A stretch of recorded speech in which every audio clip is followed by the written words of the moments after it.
Jika kita bertanya pada setiap pemeluk agama tertentu, maka mereka akan menjawab seperti yang mereka pahami.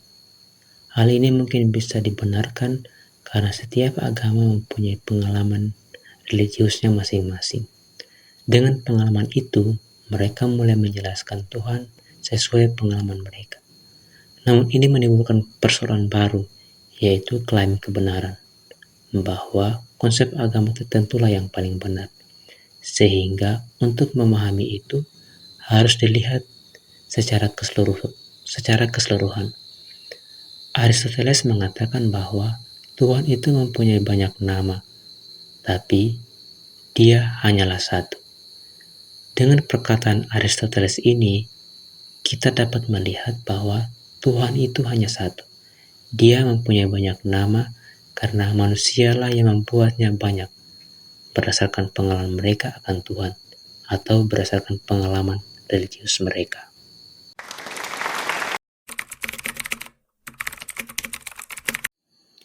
Menjawab pertanyaan ini tentu menimbulkan banyak perdebatan. Ada yang mengakui Tuhan itu ada dan ada juga yang tidak mengakui keberadaannya. Jika kita melihat perdebatan para filsuf tentang Tuhan, tentu kita akan melihat bahwa tidak semua filsuf mengakui adanya Tuhan. Para filsuf yang mengakui keberadaan Tuhan tentu ada, seperti Thomas Aquinas dengan 5 jalan mengenal Tuhan, Agustinus, Anselmus Canterbury. Para filsuf yang tidak mengakui keberadaan Tuhan, seperti Friedrich Nietzsche, dengan mengatakan bahwa Allah itu narsis. Dengan iman, manusia menjadi terhalangi untuk mencapai kebenaran dan menjadi budak dogma agama. Nietzsche menyarankan agar keluar dari perbudakan itu. Filsuf lain ada juga yang menolak, seperti Sigmund Freud. Dia mengatakan bahwa agama itu hanyalah ilusi, sehingga apakah Tuhan itu ada atau tidak tergantung pada setiap pribadi mengakui ada atau tidak adanya Tuhan.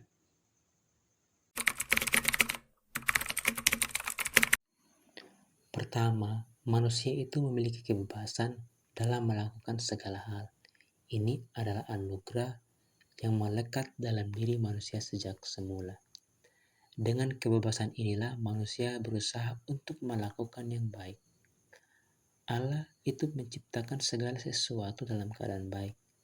Tidak ada yang tidak baik. Namun, yang menjadi permasalahan adalah manusia dengan kebebasannya melakukan sesuatu yang jahat. Namun, kenapa tetap ada kejahatan seperti peristiwa kejahatan yang mengerikan dalam sejarah, pembantaian jutaan orang Yahudi di kamp-kamp konsentrasi Nazi, pembunuhan massal dalam perang saudara, ataupun pemerkosaan dan pembunuhan, sehingga menimbulkan ketakutan yang mendalam. Tuhan menjadi tidak berkuasa atas kejahatan. Untuk menjawab ini, kita akan melihat pandangan Agustinus dari Hippo.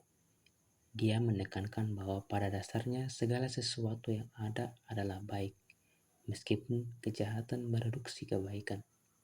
Tetapi tidak ada sepenuhnya jahat.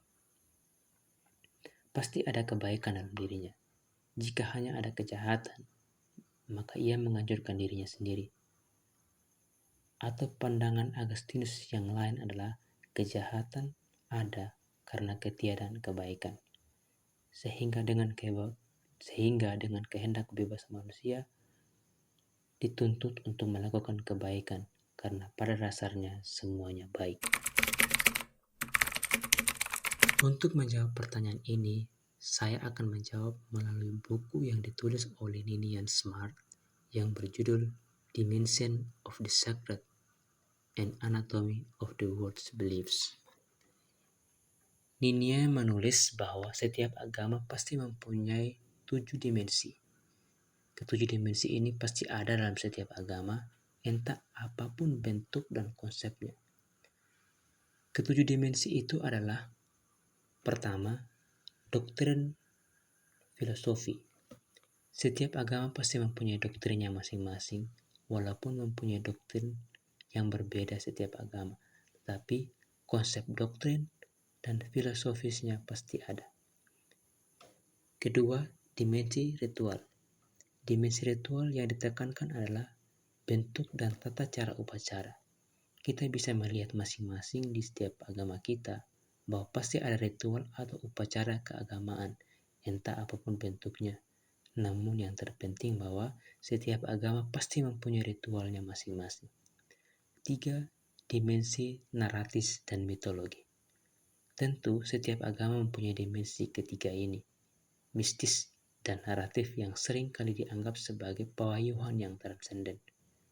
Dan setiap agama mempunyai cerita masing-masing. Seperti contoh dalam agama Yahudi, cerita tentang Allah yang menyelamatkan mereka dari perbudakan Mesir yang dikenal sebagai cerita Exodus. Tentu agama lain mempunyai ceritanya sendiri. Keempat, dimensi emosi dan pengalaman. Tidak bisa diingkari bahwa setiap manusia mempunyai pengalaman emosi terhadap kepercayaannya, entah itu rasa kebahagiaan, rasa takut, rasa bebas karena telah diampuni dari kesalahan yang telah dibuatnya dalam hidupnya. Yang pasti bahwa setiap pribadi mempunyai emosi dan pengalamannya terhadap kepercayaannya, entah apapun bentuknya. Kelima, dimensi etik dan hukum.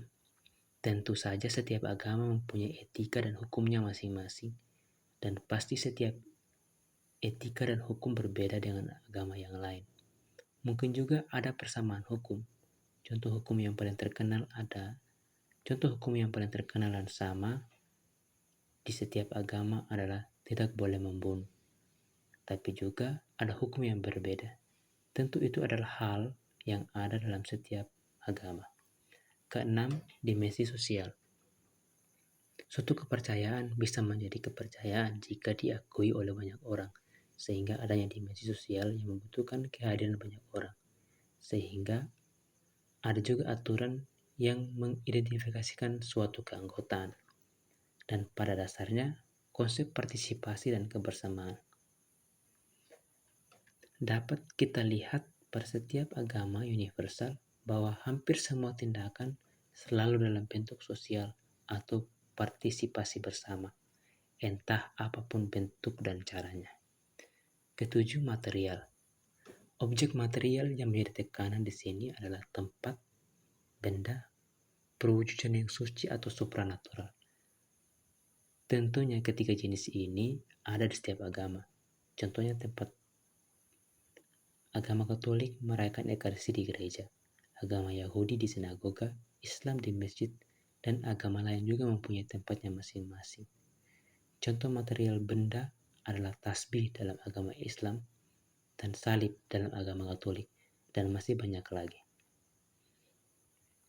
Semua dimensi ini ada dalam setiap agama, walaupun dalam bentuk yang berbeda, dan semua itu ada dalam setiap agama.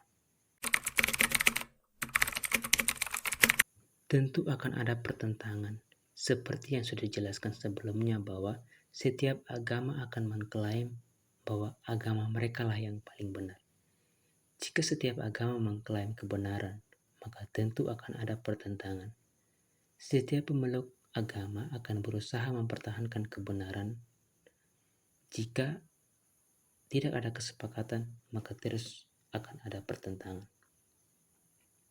Tentu kita dapat melihat dalam media yang beredar, ada oknum yang berusaha membenarkan ajaran agama dan mengkantornya dengan agama lain. Tentu ini adalah salah satu cara klaim kebenaran untuk mempertentangkan dengan agama yang lain.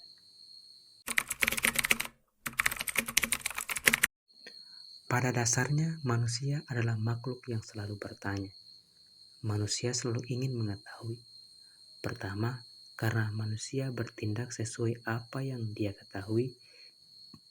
Dan kedua, manusia mempunyai wawasan yang tak terbatas, tetapi pengetahuan yang terbatas. Karena keterbatasan itu, manusia selalu bertanya, sampai bertanya tentang Tuhan. Bertanya tentang Tuhan berarti manusia ingin mengetahui Tuhan itu seperti apa. Pertanyaan tentang Tuhan bukan menjadi pertanyaan baru. Para filsuf mulai berpikir tentang Tuhan pada abad 17 dan abad ke-18. Para filsuf mulai berpikir kritis tentang Tuhan. Hingga pada abad 20, para filsuf yang ateis mulai sepakat bahwa filsafat tentang Tuhan tidak perlu dipikirkan lagi, bahkan menolak adanya Tuhan. Ini hasil dari pertanyaan manusia tentang Tuhan hingga ke abad 20. Tuhan tidak lagi menjadi objek kajian filsafat.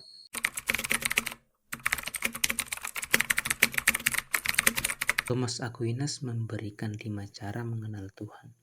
5 cara itu adalah sebagai berikut. Pertama, the first mover. Melihat realitas yang ada bahwa semuanya selalu bergerak. Artinya bahwa harus ada yang menjadi penggerak, sehingga sesuatu itu bergerak. Tidak ada yang bergerak tanpa ada yang menggerakkannya, sehingga harus ada yang menjadi penggerak utama. Aquinas mengatakan dalam Summa Theologinya, apapun yang sedang bergerak pasti digerakkan oleh orang lain. Jika sesuatu yang menggerakkannya ternyata juga digerakkan, maka hal itu juga harus digerakkan oleh orang lain. Dan hal ini harus digerakkan oleh orang lain lagi. Namun, hal ini tidak bisa berlangsung terus-menerus. Karena demikian, tidak akan ada penggerak pertama dan akibatnya tidak ada penggerak lainnya. Melihat bahwa penggerak berikutnya hanya bergerak sejauh penggerak pertama digerakkan, karena tongkat itu bergerak hanya karena digerakkan oleh tangan. Oleh karena itu, penting untuk sampai pada penggerak pertama yang tidak digerakkan oleh penggerak lain, dan semua orang memahami ini sebagai Tuhan. Kedua, the first maker. Kita melihat realitas yang ada bahwa pasti ada sebab akibat. Sesuatu terjadi karena adanya sebab. Tidak ada sebab yang terjadi dalam dirinya sendiri, sehingga harus ada penyebab pertama yang menyebabkan semuanya terjadi. Oleh karena itu, penting untuk mengakui bahwa harus ada penyebab utama, dan penyebab utama setiap orang memberi nama Tuhan, kata Thomas Aquinas. Ketiga, the necessary being. Segala sesuatu ada dan tidak ada. Hal yang ada karena diciptakan dan dapat dirusak. Segala sesuatu ada, berarti harus ada yang pertama ada. Kalau yang pertama tidak ada, tidak mungkin ada yang lain. Sehingga harus ada yang memungkinkan yang lain ada. Sesuatu yang ada yang membuat yang lain ada, itulah Tuhan. Keempat, the most perfect being. Kita pasti selalu melihat ada yang baik dan tidak baik. Kita mengatakan ini baik karena kita mempunyai ukuran yang kita gunakan yang paling baik, sehingga kita mempunyai tolak ukur yang paling baik dan sempurna. Tidak ada yang sempurna selain Allah. Kelima, the creator. Segala sesuatu yang ada di alam semesta bergerak untuk sampai pada tujuan. Semua itu bukan terjadi karena kebetulan, tetapi sudah didesain, kata Thomas Aquinas, sehingga segala sesuatu dirancang untuk sampai pada tujuan, yaitu Tuhan dan perancang itu sendiri. Franz Maxius Seno dalam bukunya yang berjudul Menalar Tuhan menjelaskan bahwa untuk mempertanggungjawabkan keberadaan Tuhan melalui 2 cara, yaitu teologis dan filosofis. Pertanggungjawaban secara teologis berdasarkan wahyu. Wahyu menjadi sumber kebenaran, sehingga setiap agama mempunyai wahyu dan dasar teologinya. Orang yang tidak percaya tentang wahyu agama tertentu tidak bisa masuk ke dalamnya karena tidak mengakui wahyu itu sebagai sebuah kebenaran. Pertanggungjawaban yang kedua adalah secara filosofis. Di situ yang mau ditunjukkan bukan lagi wahyu tetapi mulai menggunakan nalar. Namun, pertanggungjawaban ini dibatasi karena membutuhkan keberadaan Tuhan melalui data. kecuali kita mengakui keberadaan Tuhan untuk memberikan pertanggungjawaban. Maksud saya memberikan dua cara pula, yaitu arti lebih lunak dan arti lebih keras. Arti lebih lunak adalah dengan memperlihatkan bahwa percaya pada eksistensi Tuhan yang tidak kelihatan sangat masuk akal karena banyak kenyataan alam luar maupun alam batin yang dapat dimengerti dengan jauh lebih mudah apabila kita menerima adanya Tuhan. Arti lebih keras mengatakan ada beberapa kenyataan alam luar maupun alam batin yang sangat sulit dijelaskan kalau tidak ada Tuhan. Jadi, meskipun data-data itu tidak memaksa secara intelektual untuk menerima eksistensi Tuhan, namun kenyataan-kenyataan itu tidak dapat dipahami kalau eksistensi Tuhan disangkal. Agama seringkali memberi gambaran yang tersenden seperti manusia, atau sering dipahami sebagai antropomorfisme yang transenden diwujudkan dalam bentuk manusia. Alasan yang paling umum adalah agar relasi dengan yang tersenden semakin baik dan kita bisa melihat yang tidak kelihatan melalui personifikasi. Manusia berusaha agar yang tersenden itu bisa dilihat. Pertanyaannya, apakah harus? Jawabannya tentu tidak, karena ada agama asli seperti di Asia Tenggara yang transenden dipahami sebagai kenyataan setiap hari, dengan kepercayaan-kepercayaan, mitos-mitos yang diceritakan, ritus-ritus, doa-doa, dan berbagai kebiasaan lain. Agama dalam arti ini merupakan dimensi yang meresapi semua bidang kehidupan. Telah banyak filsuf yang berpikir dan berpendapat tentang Allah, mulai dari abad Yunani hingga abad modern. Mereka mempunyai macam-macam pendapat yang bisa dipertanggungjawabkan melalui argumen mereka. Namun, adakah filsuf yang berpikir bahwa Allah hanyalah sebuah proyeksi manusia? Jawabannya adalah ada. Filsuf itu bernama Ludwig Feuerbach. Dia mengatakan bahwa Allah itu tidak seperti dalam kitab suci, bahwa Allah itu menciptakan manusia menurut gambarnya, tetapi manusialah yang menciptakan Allah sesuai dengan gambar manusia. Bukan Allah yang menciptakan manusia, sehingga agama hanyalah sebuah mimpi yang tidak nyata. Para filsuf Yunani selalu mencari dasar dari realita yang ada. Namun perlu dipahami bahwa konsep yang tersenden pada zaman Yunani adalah konsep dewa-dewi. Mereka tidak mengenal Allah seperti yang dipahami agama modern, sehingga muncul pertanyaan baru, mengapa muncul wacana tentang dewa-dewi. Para filsuf Yunani melihat yang tersenden melalui unsur alam. Contohnya adalah air yang disebut sebagai Dewi Thetis. Pada satu sisi, air memberi kehidupan, tetapi pada sisi yang lain, air memberikan kebinasaan seperti banjir bah. Sehingga ada yang lebih tinggi yang melampaui manusia. Dengan realitas alam yang melampaui manusia, manusia mulai berpikir bahwa dari realitas yang ada yang lebih transenden yang di luar jangkauan manusia, yang dipahami agama modern sebagai Allah.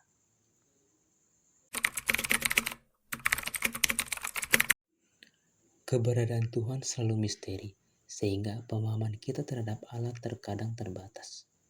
Kita tidak mungkin mengetahui eksistensi Tuhan secara sempurna. Kita akan mengenal Allah sejauh Allah menyatakan dirinya kepada kita. Seperti kata Anselmus dari Canterbury, bahwa kita tidak akan mungkin mengenal Allah kecuali Allah yang menyatakannya kepada kita.